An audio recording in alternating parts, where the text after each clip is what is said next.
Good morning. Today is Friday, May 29th, and I wanted to finish out this week by finishing out the story of the prophet Elijah, who we have been looking at for the past several days.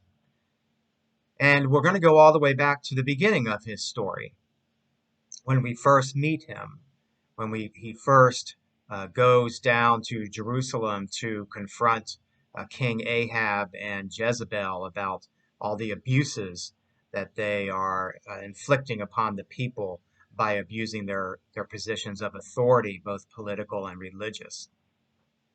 And after he tells King Ahab that he needs to stop doing these things, God is not pleased. Ahab is out to get him, sends others out to get him.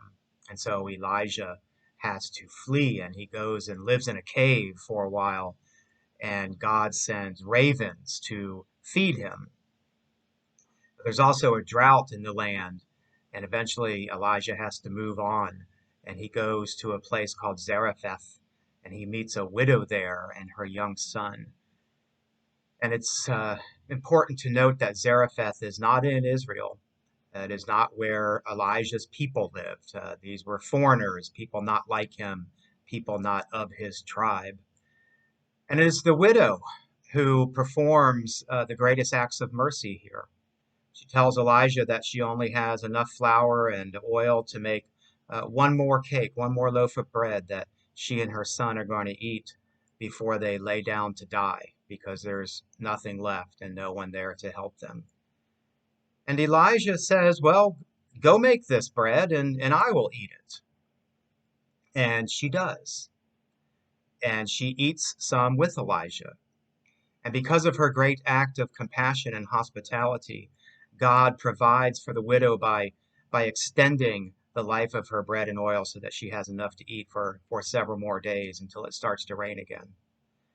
But during this time, her son dies. He doesn't make it through the drought. And Elijah goes up and brings him back to life. And it is the story of Elijah being fed and provided for once more, and Elijah helping to perform this miracle of bringing people back to life that is most focused on by so many people. But it is the widow's actions that brings all of this about. It is her compassion, her generosity that brings all of this about. And the rabbis have often determined that this story means that not only does God provide for our provision, but that sometimes we need to learn from other people.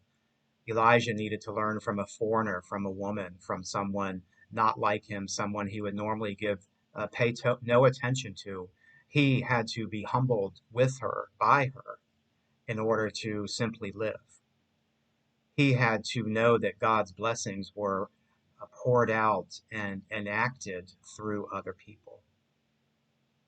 That's the story of the beginning of Elijah.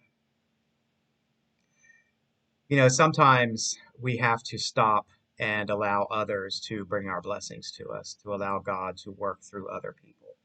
Sometimes it's not all about us talking and doing things. And I find myself in that position this morning, waking up and watching the news once more, not about the COVID crisis once again, but about a city burning because so many people are being held under by oppressive systems, being killed once more by people who are not looking out for the best for all citizens. And I'm going to borrow from a colleague of mine here in Wilmington who a couple of weeks ago in his video blog titled his series, I Got Nothing. And this morning I find myself having nothing to say. And I think that's okay. Not because I am to ignore it, nor am I asking you to ignore it, but simply to listen to other voices, to allow others to have the word on this one, and to educate ourselves by listening to others, just as Elijah had to learn a lesson from someone he would not pay attention to normally. And so I'm going to close this morning by reading from Psalm number 34 that says, when I had nothing, desperate and defeated, I cried out to the Lord, and the Lord heard me, bringing a miracle of deliverance when I needed it most. And so I'm going to talk directly to other white people in this morning video, that we listen to other people, that we stop talking and justifying and trying to find our meaning in something horrific that's happening right in front of our eyes.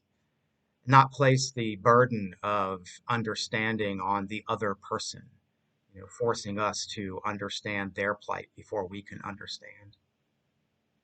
In my community, I grew up in a time of oppression for people like me. And we had to take to the streets, and we felt awful that it was up to us to teach others that we are human beings as well. And so I want us all to think about the closing prayer that we have learned and said together for weeks now. Listen to the words carefully and deeply this morning. Will you pray with me, please? Holy and loving God, draw me closer to you, that I may better know and do thy will. Amen.